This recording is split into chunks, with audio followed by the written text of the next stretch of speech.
Hey everybody, this is herculespetix, founder, curator, docent, and gift shop employee of the herculespetix Academy of Comic Book Studies. Today we're going to be looking at Kelvin Mace, number 1 and number 2, published by Vortex Comics in 1985 and 1986. This is the work of, primarily, of Klaus Schoenefeld. I never heard of this guy other than the few things he did for Vortex. These are the only two things I own by him. But he's amazing, quite an artist. But unfortunately, I think soon after number 2 came out, he died really young. He was in a motorcycle accident. And so sad because, man, he was on he's just starting out. And these comics are some of the best art of the 80s of any comic I can think of. So it's really sad just imagining where he could have gone. And quite amazing stuff. Let's look at number 1. Man, I love this cover. Just so stylized. Love the colors here, that incredibly rich deep blue and this bright orange. It's kind of weird, like that little speckling. It almost reminds me of like later Corbin. Even though the style is very not Corbin. But just that little shading, just really interesting all around this cover.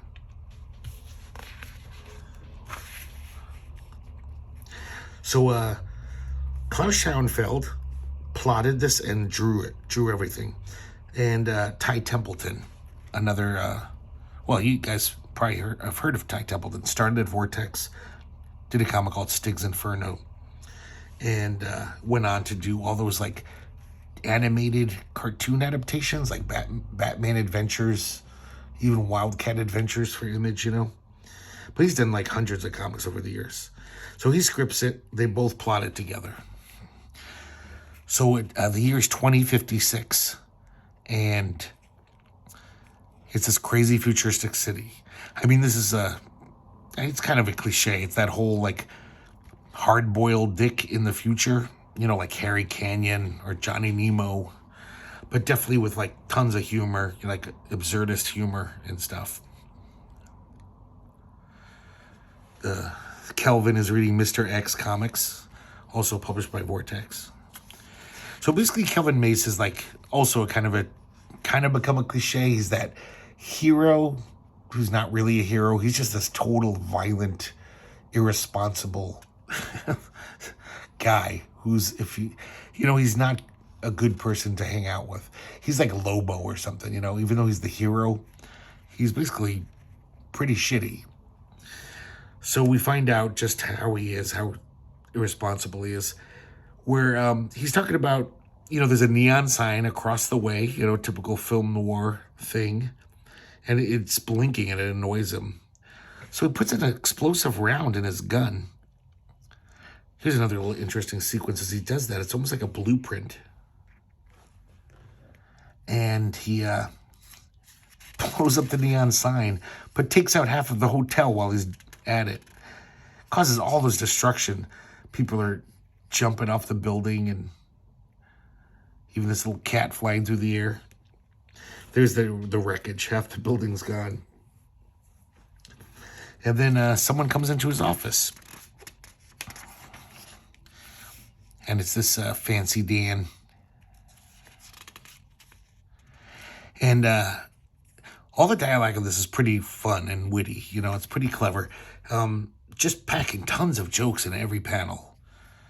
It's basically every word balloon is, you know, at least attempting to be funny.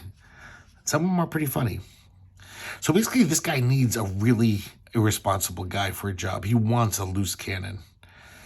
And he says, "Just how irresponsible are you, Mr. Mace?" And to prove how crazy he is, he opens up a file drawer and pulls this little kid out who's wearing a diaper, and with a baseball bat knocks him out of the office through the window. And they're like so high up.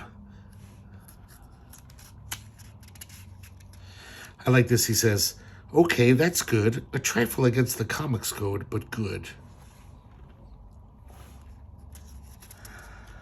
So basically he wants him to kidnap someone. And Kelvin agrees. Kelvin says, you seem a little bit unsteady on your feet.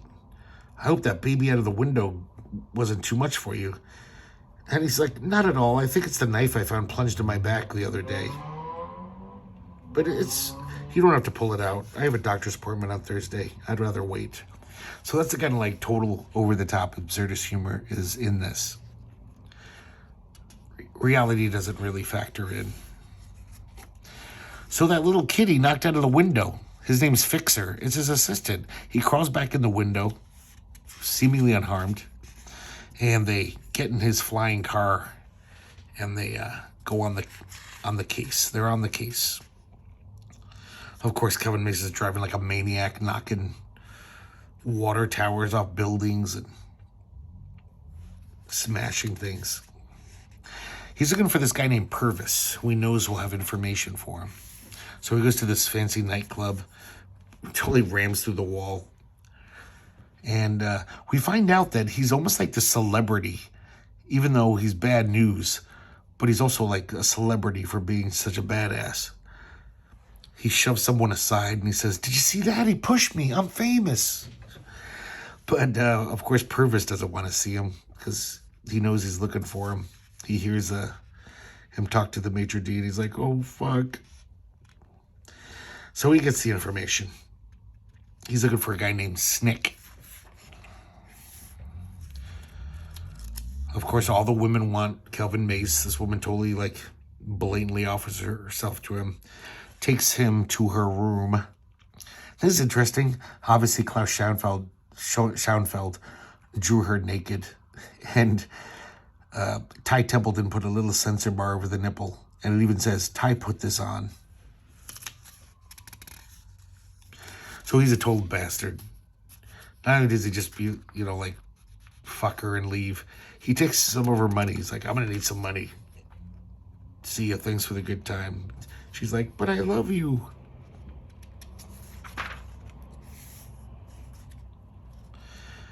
Gets a little scuffle with some space bikers. Man, his art is so accomplished. Zipatone, the shading, great inking, great character designs. He was so good. I think he's really young. Because I don't think he did anything before Vortex Comics. Maybe he did work in fanzines that I don't know about.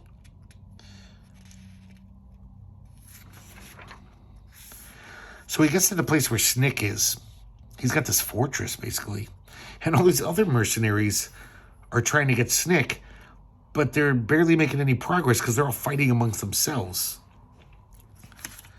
And this looks very Kirby-ish. I don't know if it was intentional. It looks like he's trying to be Kirby-like here. So Kelvin and Fixer, they just go in through some side door. They totally ignore those guys. So inside his fortress, Snick is in the spacesuit. His cat's in a spacesuit too. Kelvin breaks in, snatches him. And just to show his character one more time, as they're flying away, he says, I don't like this. It was too easy. And Fixer says, you think it was a trap, huh? And he says, nah, it was just too easy. I didn't get to shoot near enough people. So he turns around and flies back and starts massacring all the mercenaries. And it's a very, over-the-top, like, zany violence. Using various different weapons. He's putting an apple in this guy's mouth and he's got a bow and arrow. But then some of the mercenaries have this giant rocket missile. And they fire it right at Kelvin Mace.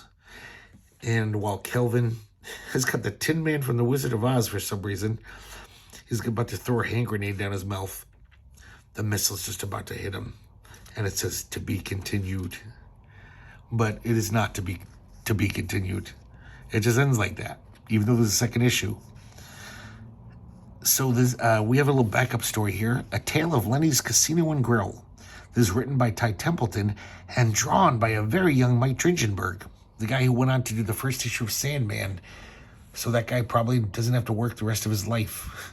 I think he just did like the first issue. But he designed the character, technically. So he gets a co-creator credit. He probably gets royalties every time, that Netflix show airs and all the comics are reprinted. Pretty good at a young age. There's some rough spots in here, but it's pretty damn nice, this art. So we're inside this bar. Everyone thinks the bartender's name is Lenny, and he's always got to correct him. He's like, not, because he's always there. He's the only guy there. He's like, no, I'm not Lenny. I just work for Lenny. It's his bar.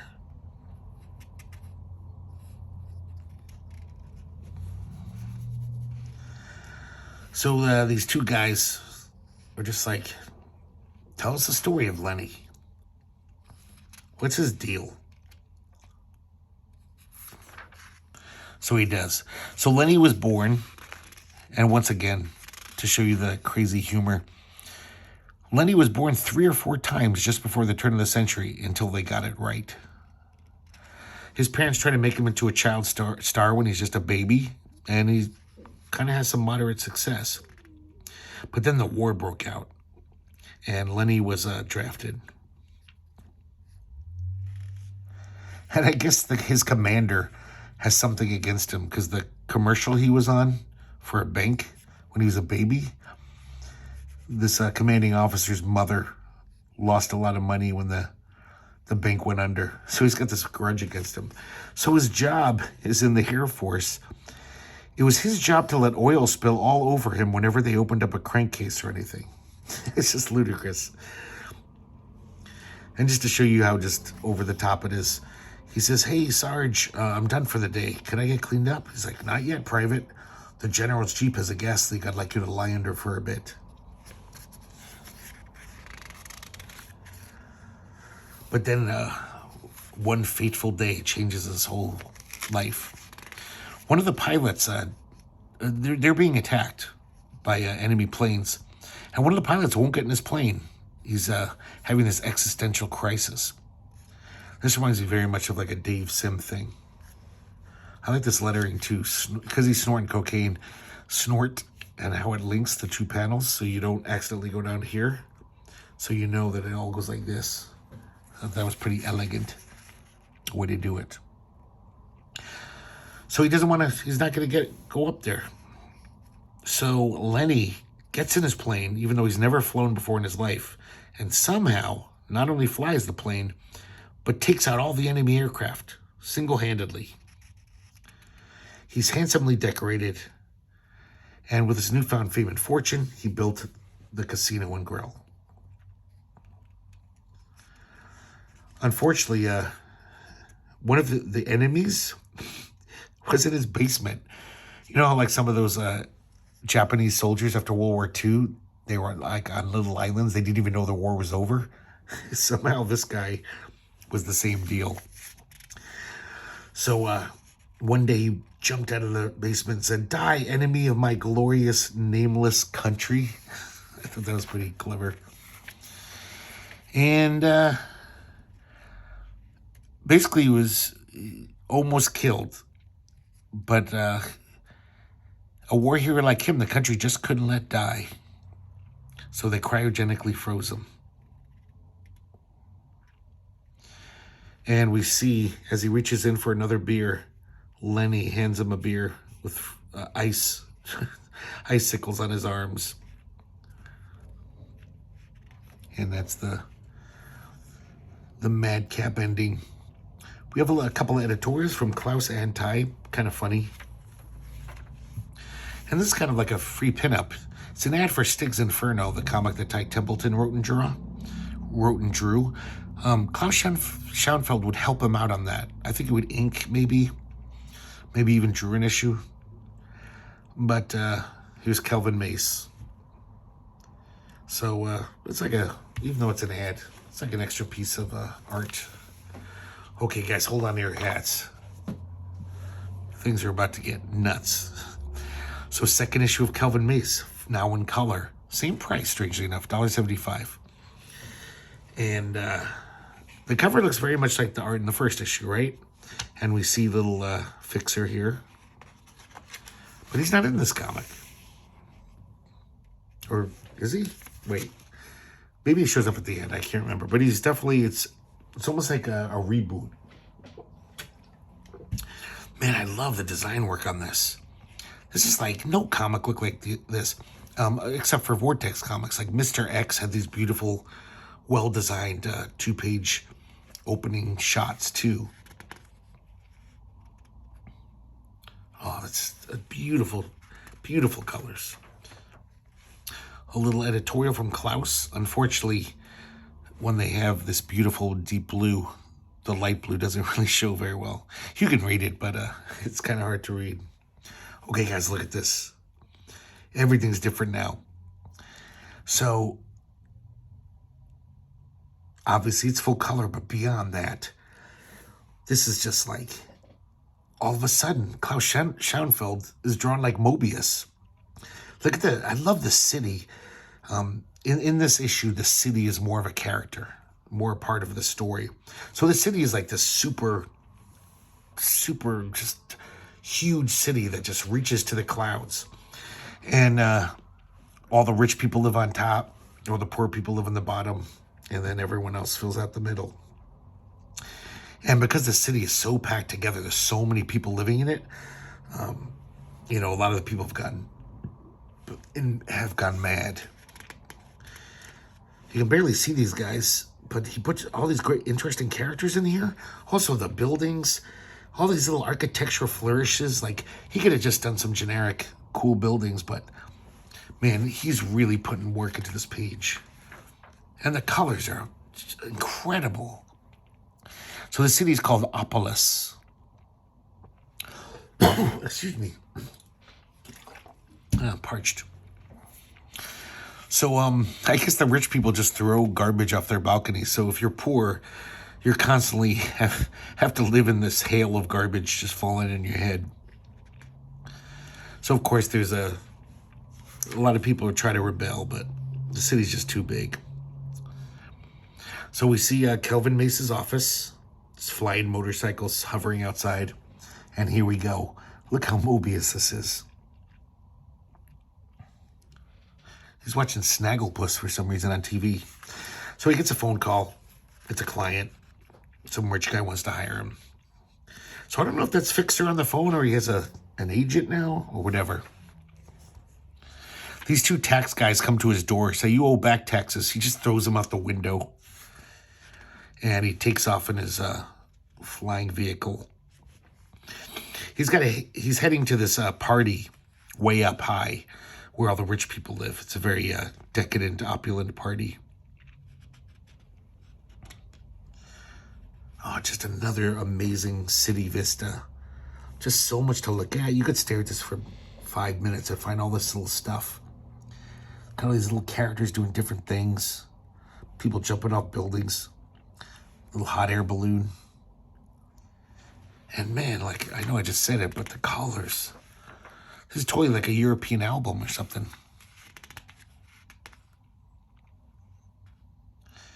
So it's Von Dombrowski. He's the guy who's throwing the party. He's this very colorful looking character. And he's into tarot. And it's called the Schoenefeld Tarot. He gives a little shout out to himself.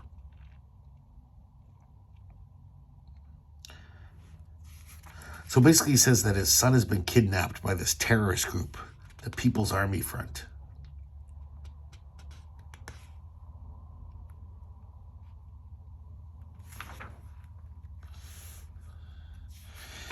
So just like the guy in the first issue, he's basically hiring Kelvin Mace because he's so irresponsible and unreliable that he's a perfect candidate.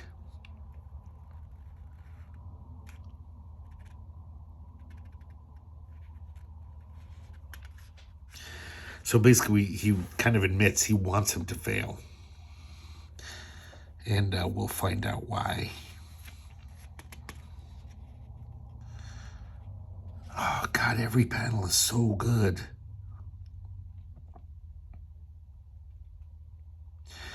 He knocks one of the people in the party as he's leaving. One of the people at the party gets caught in his wheel and like flies off to his impending death. But I guess people on the lower levels have nets and they're always ready to snatch things out of the air. and they're cannibals. So if anyone does fall from a building or commit suicide, they grab them and eat them.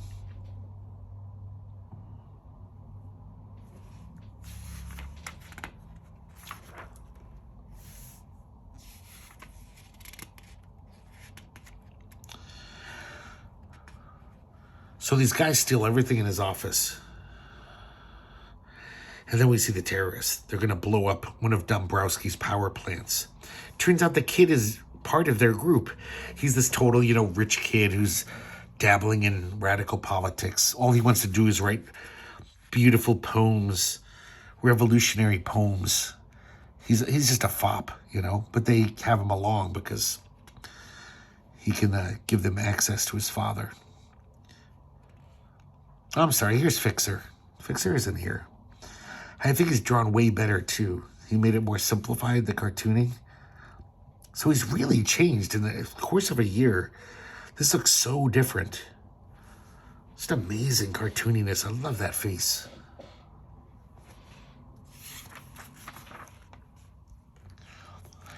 So he finds the terrorists and just throws a giant bomb at them.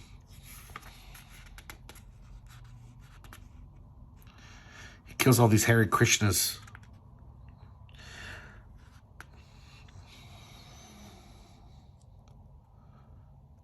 Oh, I'm sorry. So, yeah, he hasn't bombed him yet. He's chasing them. I love their craft. It looks like a Viking ship. He's in hot pursuit.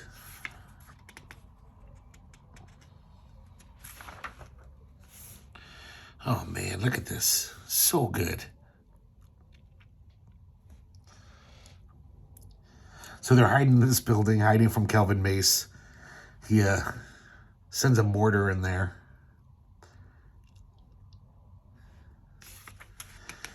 And, of course, the rich kid is just, he's an idiot.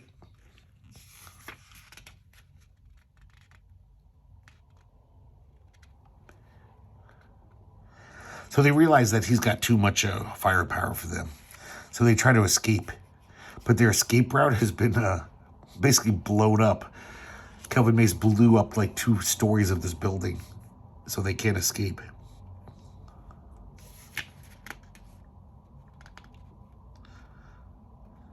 I like this, how Kelvin Mace comes in with a slingshot.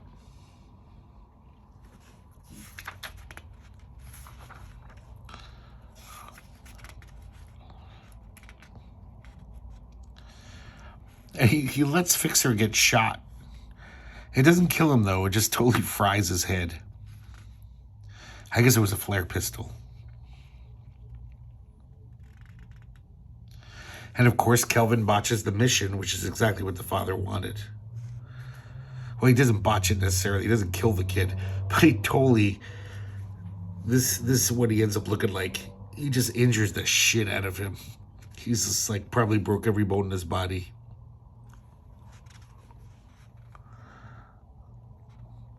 So he goes back to Van Dombrowski's place. And he's like, but he's alive. And he kind of admits, he's just like, oh, God, I've always hated my kid with his stupid poetry and freedom garbage.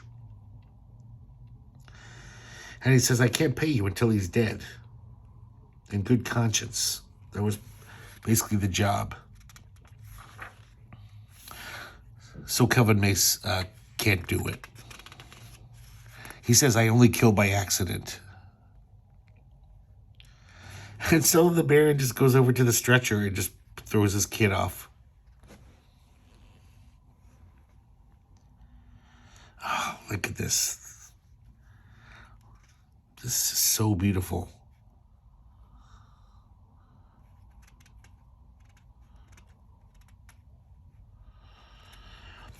The end forever. And the end of Klaus Schoenefeld. Never drew anything else after this.